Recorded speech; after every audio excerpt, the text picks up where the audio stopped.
So next, I'm delighted to welcome our keynote speaker, Robin Ince. Robin Ince is many things: a comedian, an author, a broadcaster, and a popularizer of scientific ideas. He is probably best known as the co-host of the Sony Gold Award-winning BBC Radio 4 series, The Infinite Monkey Cage, with Professor Brian Cox. He also co-hosts the podcast Book Shambles, An Uncanny Hour, and Science Shambles, all three of which are part of the Cosmic Shambles network, which he also co-created. For his latest book, Bibliomaniac, Robin decided to go on a tour of over 100 bookshops in the UK, from Wigtown to Penance, from Swansea to Margate. Packed with witty anecdotes and tall tales, Bibliomaniac takes the reader on a journey across Britain as Robin explores his lifelong love of bookshops and books, and also tries to find out just why he can never have enough of them. So please welcome Robin Ince.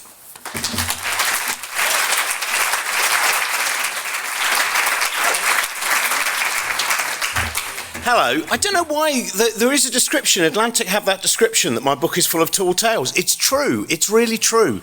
Everything happened. I've suddenly realised I'm much louder than everyone else, so I better move back from the mic. I've been shouting in rooms for a long time. I went round on the bookshop tour yesterday, and I was very lucky because I didn't have to come back.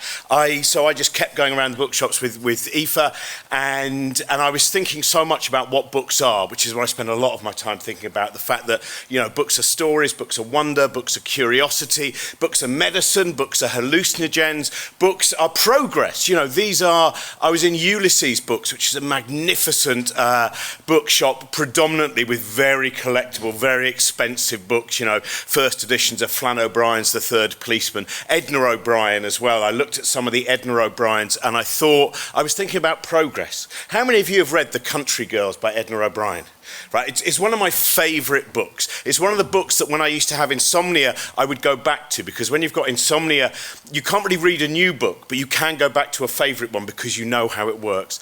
And I think, oh my God, Country Girls is barely over, 63 years old now, 64, and yet that book was banned. That book was seen as being a book that was going too far. That book was opening up new stories. And to me, that is, especially, I think more so in the UK than in Ireland, we have a very regressive newspaper world. We have very regressive politicians. So we need to go somewhere to find the stories, because you won't find the stories in the newspapers. The newspapers are normally about 5 steps back, even from, public taste. They're always the most regressive voices, and the same as we see in our politics. So you go into a bookshop, and here you can hear the voices that are silenced. You hear about cancel culture a lot, but of course what cancel culture doesn't deal with is who are the people who have not got a voice. But they haven't even they can't be cancelled because they're not there in the first place. And so I've got a big stack of books here. This is one of my favourite authors, Olivia Laing. I love Olivia Laing, and this is her collection of art writing, reviews, and right at the beginning, this is a thing that what I love about books so much is you only need to find one sentence and you go, oh, that's changed me. This is what I love about, for all of you booksellers, and this is what I love about independent bookshops in particular, is having gone to, I went to 104 in October and November of 2022 around the UK, but I've probably done events in about 200 or so now, and every single shop I went into had something that I'd never seen before. This is, to me, part of the beauty of when you have, you are curators of possibilities of people's minds. And that moment where it's like the excitement, when you've got a new favourite book.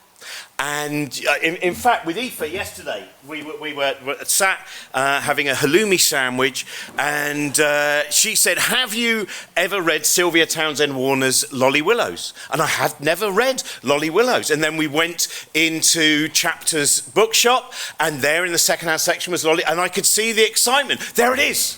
Now it's yours as well. Now you're going to have that story in your head. And this is Olivia Laing's book. This one starts off where she quotes an essay by someone called Eve Kosofsky-Sedgwick, an essay with the most brilliant title, which is, the subtitle is, "You're so paranoid, you probably think this essay is about you," right? And it is all about reparative reading. The idea behind it is that we very often spend far too long identifying poison. So as we know, the negative is clickbait. The negative works fast. It works fast on our emotional circuits. So we see something, again, a lot of what is written to be clicked is written to make you go, I'm so angry about this. And what Eve Kosofsky-Sedgwick and what Olivia Laing are saying are don't surround yourself, because if you spend so long just identifying the poison, it really begins to go inside you and you become very negative. Whereas if you instead go, do you know what, I want to find something that is delightful. I want to find something that is full of wonder. I want to hear, there are so many voices that I adore in the world of just writing. When like everyone here as well, I've been eavesdropping on all the conversations over breakfast. By the way, one of my favourite things about coming to these events is the fact that booksellers are often seen as, hello, I'm a bookseller, I'm very, very staid. And then, of course, at breakfast you hear, I couldn't believe it was 2 a.m. and it was the 7th pint by then. And so, I heard a lot of that talk this morning. It wasn't just about the disappointing adaptations of The Hobbit. And but I find I'll give you an example of like Tuva Janssen, right? This was a book that I found yesterday in book upstairs. It's a biography of Tuva Janssen. She's a great example of reparative reading. Because if you start the day with something negative, if you start the day with something on, whether it's social media or whatever it might be, it's almost as if you've already placed the shackles on. You've already started to drag yourself down. Whereas if you start with something wonderful, then it just says, there's maybe a few more possibilities. I've not narrowed.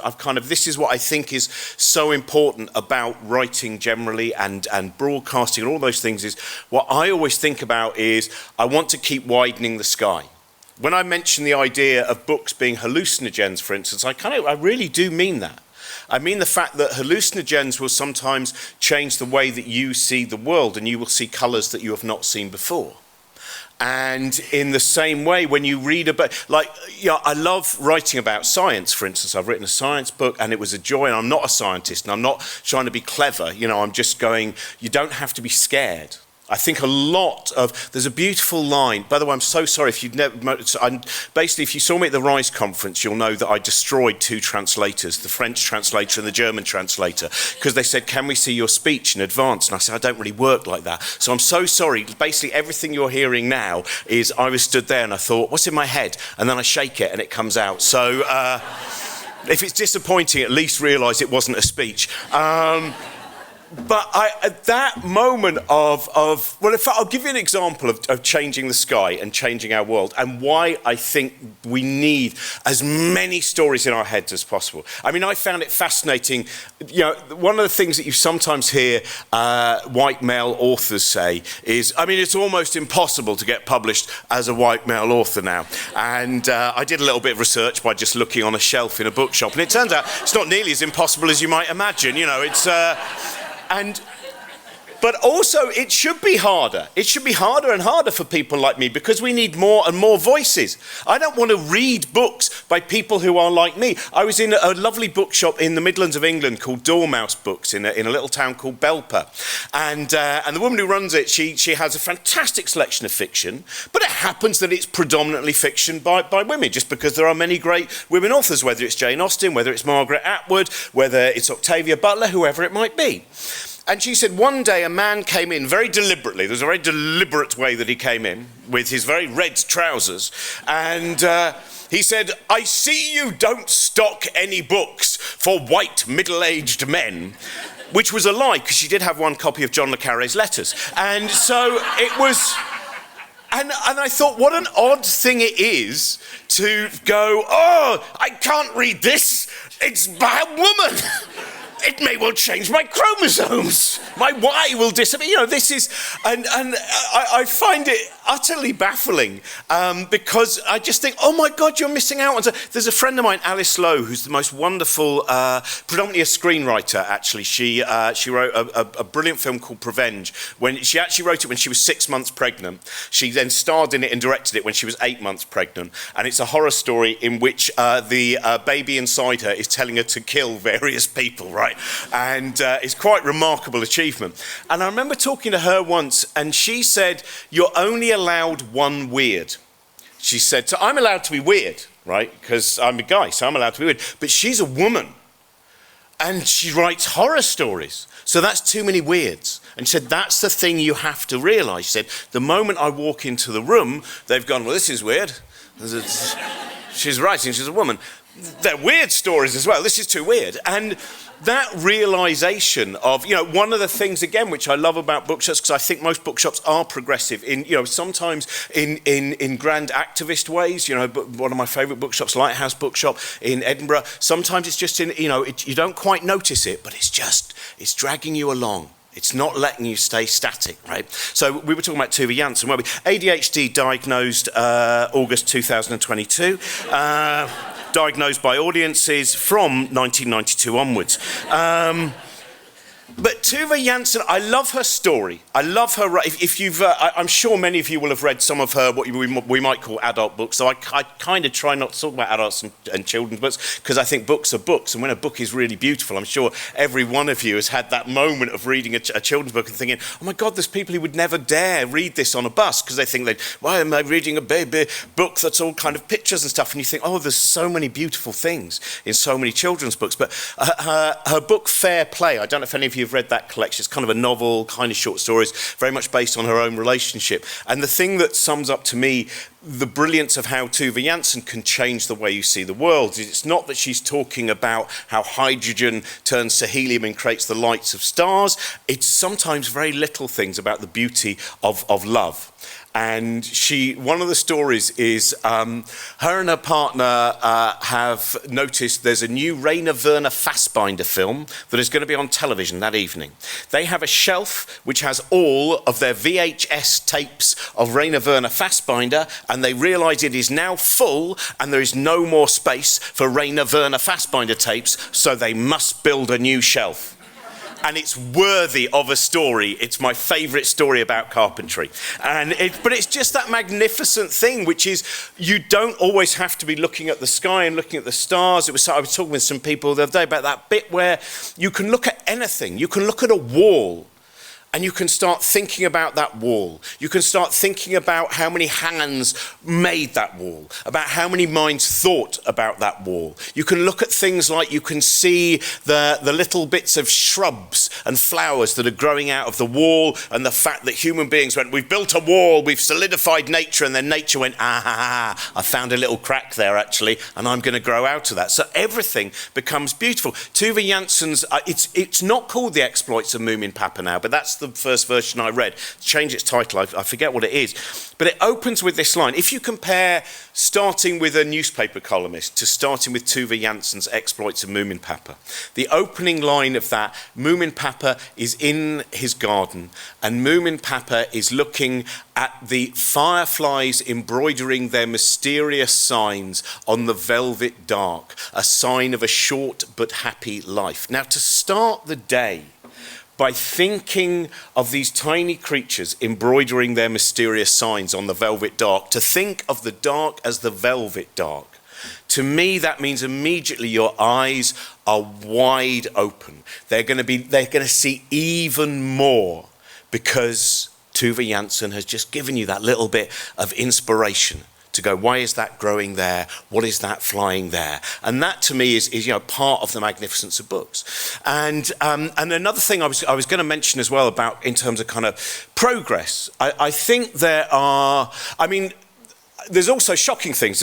I'm sure there will be a few of you here who've had people come in and complain about books that you've stocked. And I never really understand I mean, I do understand that it's predominantly old-style bigotry, you know, but and I think people, I always find it strange if people are fearful of new ideas, if people are fearful of expanding their possibilities, you know, and then they come into a bookshop and they're angry about a story being there. Some of the bookshops that I visit, well, one of my favourite, actually, I mentioned one of my favourite, I did an event about, sorry, I just realised that I normally talk for about 7.5 hours, and you've got a lot of other things to do, so my brain just suddenly went, I've given you too many stories and I'm fusing you. But I was in Chorley Wood Bookshop, and it was Chorley Wood. I was very lucky, and sorry, this is going to sound like I'm bragging, right? But it was very nice. The Booksellers Association gave me this award, Author of the Year. And the first event I did after getting Author of the Year was Chorley Wood Bookshop, which was my first bookshop when I was a child, and I love going back there because I remember the adventures I went on from there. I remember the first time when you really start to see the potential of books. Like, I remember that was where I bought Douglas Adams's Hitchhiker's Guide to the Galaxy, which was the most exciting book in the world, not merely because it took us across the universe, but because it opens in the town next door to where I was born. So suddenly I had this, because Chorley Wood is next to Rickmansworth. And if you remember, Hitchhiker's Guide to the Galaxy starts with a young girl in Rickmansworth sat in a cafe who suddenly realises how we can all live happily together, sadly, shortly before the Earth is demolished by a Vogon destructor fleet, right?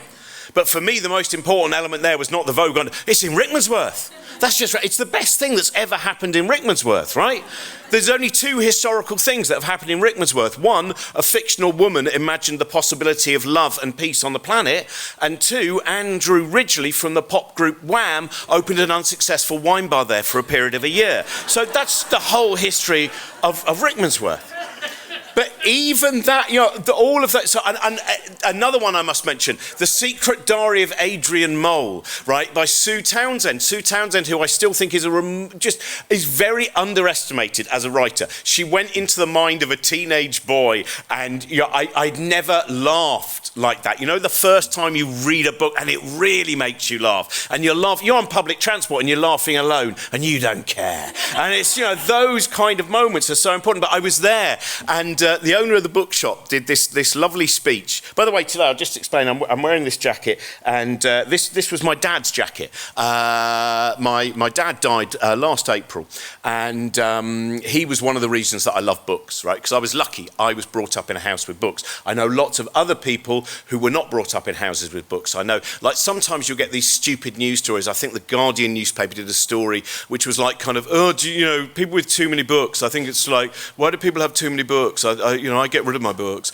And you go, yeah, we should really take down the readers because they're the worst thing, aren't they? And always have to. This is that great thing. I have too many books. I know I will not read all the books that I have in my life. I know I will, but it's not just about reading books, I don't think. I mean, I'm sure you find that in the bookshops as well. When you're surrounded by books, you're surrounded by potential. So some of the books that I bought yesterday, I might never get round to reading, but even at the moment of pulling them off the shelf, this one, by the way, I had that proper bit where I went, oh, do you ever do that? You know that bit when you go, I was like, oh, I've not been able to find this for it, and now I don't. So, but it's that bit of going, here is potential. And by being surrounded by those potential stories and those spines and those covers, you're already taking in different ideas. And there's also a beautiful thing, I can't remember who it was who said this thing about when people go, why have you got so many books? And they said, well, no one says that to someone who collects wine. They don't go, well, you've bought another 12 bottles of red, but you haven't finished the last lot, right? And that to me is, the books are my wine cellar. They are I can't wait to get to that one. Will I ever get to that one? And that, sorry, this is so many ideas. I hope it's all right for you. And this today has been brought to you in memory of Finnegan's Wake. And if you find meaning in it, well done, well done. You're better than Anthony Burgess. But I like when I was at the bookshop. The reason I mentioned my dad was that it was the last event he ever came to. he had predominantly had to, even when it wasn't locked down, he'd predominantly had to stay at home because he was physically getting weaker. But we got a nice chair for him, and we put it at the front of the shop, and he came to the Chorleywood bookshop, and the owner did this speech where right at the end she went, "Oh, and by the way, last week Robin won Author of the Year from the Bookseller Association, and my 92-year-old dad went, I don't know why," and which is like, you know, that typical kind of.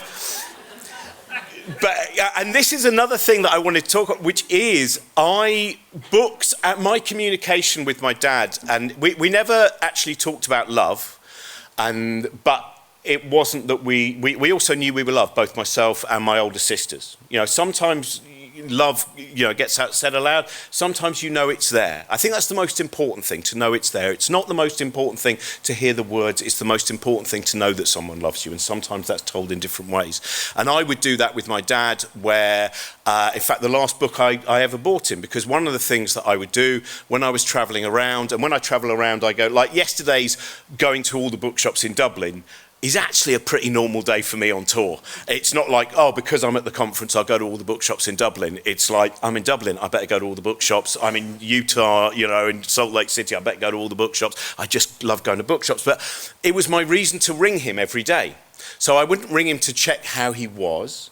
I would find a book and I would think, I wonder if he's got that. Like yesterday in the Oxfam bookshop, they had a few books by Henry Williamson. My dad loved Henry Williamson for his nature writing, not for his fascism. And there's another story about that. And so I would ring him up and I'd say, I've just seen this book. You've probably got it, haven't you? Oh, I think I have. Yes, I've got that book. But it was a chance for just a little chat. And then during my tours, I would always pick up a few things. On the last time, shortly before he went into hospital, I found a book about the actor Robert Donat, who was a beautiful speaker of verse and starred in films like Goodbye Mr. Chips and The 39 Steps. And my dad loved Robert Donat, and I loved watching Robert Donat films with him. And I would get back to his house. It's the first place I'd go when I'd finish a tour. I'd just go straight to his house. I'd go, "Hi, Dad, I've got some books that I mentioned." And I'd always say, "Do you want a cup of tea and some cake?" And he would say, "I'll just have tea, I won't have any cake, I'm putting a bit of weight on." And I'd say, "For heaven's sake, Dad, you're 92 years old, your modelling days are over, have some cake." And then I'd take him a bit of cake, and he'd always say, "Well, a bit bigger than that, please." So, you know, it would be that kind of thing. And then I would give him the books, and I'd say, "That was that Robert Donat one, that was when I was up in Carlisle at Bookends," and he'd go, "Oh, this is lovely, it's just how you mentioned." And we would talk about the books, and all the way underneath it, I knew what was really being said was, he thinks of me and he loves me. And that was going back and forth. And that sharing of the books, that, in fact, I'll tell you, when he, the last few days he got pneumonia, he was in hospital. And I'm not a religious person, but I do think ritual is very important. I think it's very important that, in the same way that much as I love science, I think myth is very important. I think stories, I think that's what we need to do. We need to be able to walk into any room, into any landscape, and feel the weight of all the stories and all that has been there before.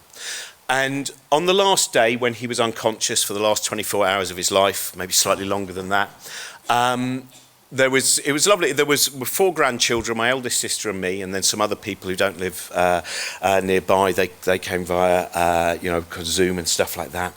And we sat there and we read Tarka the Otter to my dad, because that was his favourite book. And to me it had such importance, that, because we had ritual. We had... Here, you know, whether he could hear or not, we don't know. Of course, we're often told that's the last thing to go, is the ability to hear. But to sit there and for all of us to share this story, which was a story that he had loved so much, a book that he had bought so many times, a huge, that gave us something very, very important. And that's I think, there are certain people who will belittle books. There are certain people who will kind of, but to me there is nothing more. Some of the ones that I've got here that I look at. Oh, by the way, I was going to say, if none of you, who here has read any Camilla Grudova? Have you read any of her? Oh my God, she's good, isn't she? Yeah, I know it's a risk 'cause you might go, well, never again. But no, you had the right face for that. This is my version of Holly Willows, right? If you've not, so Camilla Granado, the first one's Fitzgeraldo, the second two are Canongate. The opening story of this is so great, isn't it? The opening story is a woman suddenly starts to unstitch herself and she finds what lies beneath. And then she goes to her neighbour and she now looks somewhat equivalent to, I think it's halfway between a sewing machine and an ant is now how she appears to be. And her neighbour goes, oh, I'm going to do that. And she unstitches herself. And then all the women start unstitching herself. And then there's a moment where she goes, and then the men wanted to unstitch themselves too because they were envious, but there was nothing to unstitch. And they merely cut themselves and found that's all there was to them. Which is just like this. It's a 2.5-page story and it's, oh man, it's so good. Right, how much longer? No, my God, it's over. One of my favourite things is being mistaken for booksellers as well, quite often because I've got that look, you know. And when I was in Gerrard's Cross Bookshop, I'd done an event and then I didn't have another event for about 2 or 3 hours to go to. So I was just there browsing a little bit, having a cup of tea and some custard creams or whatever. And this woman rushed in and she went, I'm in a mad dash. I've got to get to the post office. But my granddaughter lives in Perth, Australia, and I wanted to get a Paddington book for her. Could you help? And I went, yeah, of course. Yeah, they're just over here. And so we went over and I said, oh, this one would be absolutely great. It's a really nice picture book. You say 4 years old, absolutely perfect, and some nice images as well of around kind of the UK, and you could probably talk about that with her. She went, oh, that's absolutely perfect. I thought this was going to take ages. Oh, thank you, that's very, very good. And then she went, I've not seen you before. When did you start working here? I said, I don't work here. She went, well, what are you doing here then?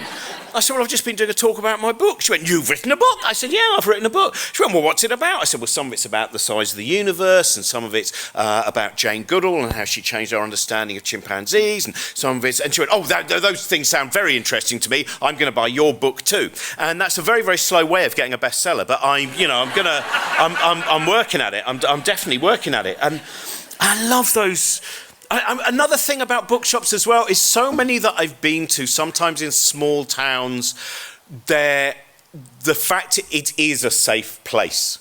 I think that, and I'm sure you've experienced that bit where someone says, oh my God, there's so much hustle and bustle, and there's this kind of, sometimes there can be a fear in a place, but in the bookshop, it's like the fact that you don't just have to go into a bookshop and say, hello, oh, it's blustery, isn't it? You can go into a bookshop and you go, hello, I saw a documentary yesterday about why they gave LSD dolphins in 1967 to try and help them learn how to speak English. Do you have anything on that? You can start with hallucinogens and cetaceans right from the beginning, and that's a lot of fun. And I think that openness is part of the importance of bookshops as well. It is that openness. When I was saying, I mentioned, so I was going to tell you a story about wine very quickly, because this, and I think it's got a point, we'll find out at the end. But I was out on tour in Australia, it's about October 2022. And I was in Adelaide, and I made this radio show that I do, podcast, The Infinite Monkey Cage. We made an episode there, and we went to the Wine Research Institute in Adelaide, because it's where Penfolds is, very, very famous kind of, vineyard and winemaker in Australia. And we did this test. And I was with Brian Cox, the composer and comedian Tim Minchin, and Brian Schmidt, who's won a Nobel Prize, and he owns a vineyard, right? And those three all know their wine, right? I don't know my wine, which saves me a lot of money, and so any wine will do. And so we did this test, and the test is, you might know about this test, is if you are given wine in a black glass, so you can't tell whether it's red or white, it's almost impossible to tell whether it's red or white. Now that sounds so counterinstinctive, doesn't it? Some of you will have been drinking white last night, some of you will be drinking red, some of you might try both, and you will think, no, the red was different. The red is more kind of, there's a kind of viscosity, there's the tannins and all of that. The white, there's a kind of clearer, the peach or whatever it might be, all of that stuff. But here were three people who spend a lot of time swilling wine around and saying things like, burnt caramel, and they couldn't tell the difference. And they were furious. They were like, no, the reason I said red, because you misled us in the way that, no. And they were and that was why the next episode was about the male ego. And but to me, that was a very important, I loved it. I loved finding out I couldn't tell the difference, because it reminded me that we are not mere receptacles of the world. when we look at the world, it's like that beautiful thing that in certain cultures, the language is different for colours. And that language that is different for colours means that there are cultures that will see more shades of green, where you or I might just say, that's green, that's green, that's green. They're able to say, no, that green is that green, and that green is that green, but that green is that green. Which shows you that this is, our culture is one of the things that forms and shapes and shows us the way that we receive the world. And it's very dangerous for us to believe that we have an objective view of the world, because once we believe there is 100% truth, that way terrible things lie.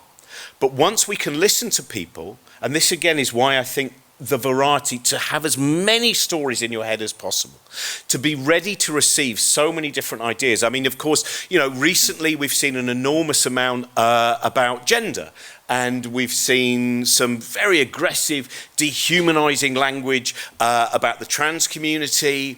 And non-binary. You know, this is one of the things that I worry about as someone who's now 55 years old and a man. I think, oh God, what if one day I wake up and I become one of those men? It would be awful, wouldn't it? I mean, the trouble with young people nowadays is it was absolutely exhausting. I had to change a pronoun the other day, and I had to change a he into a they, and I was absolutely exhausted by the end of the day, as you can imagine. You know, all of that kind of stuff. And that bit, if I've got this, is just a very little book there, just a simple book there, Beyond the Gender Binary. There, some of you might have that book. That book which just goes, like, when I look at my son is 16 years old, and one of the things that I love seeing is he doesn't have half the hang-ups that previous generations have had.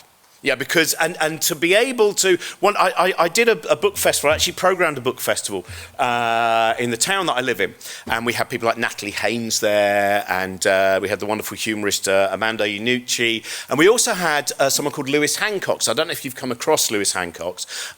Lewis is a trans man from St Helens, a small town just outside Liverpool, and he wrote a comic book all about what it was like to grow up as someone who was trans in a small town like St Helens. And I got him along as well, because I thought people might not come to an event if it was just him, but when they go, oh, we come to see Natalie Haynes, we go, oh, we'll hang around and see this person. And he sold more books than anyone else, because no one knew about the existence of that book. And then they saw him and they went, this is really interesting, because I'm now going to get a story, and I'm going to get a level of understanding which is not the two-dimensional. This is, I think, why bookshops, why libraries are so important.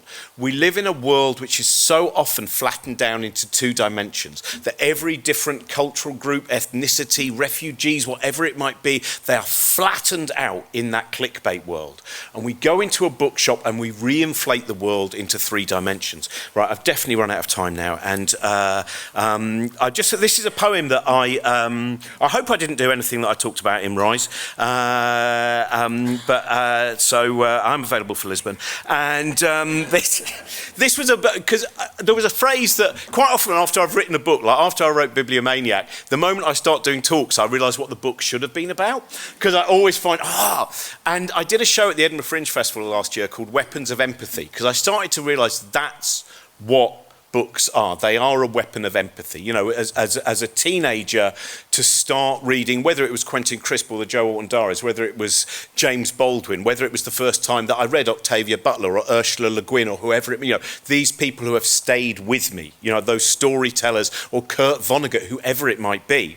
And again, that ability to see the world from so many more perspectives, and to realise that it's not... anyway, this is a poem called Weapons of Empathy. I warn you, I've got weapons. I keep them by my bed. I keep them on my shelf. And when I pull back the trigger, I'm arming myself. I'm arming myself with other selves. Benign bullets of sentences aimed at my skull put a hole in me to drip in other minds. I need to be populated drop by drop. Words will infect me with empathy. I'll see through eyes that suffered and made suffering, that battled and were battling, that were overwhelmed and overwhelming. Voices in poverty, voices in wealth, voices from the underground, voices from out in space.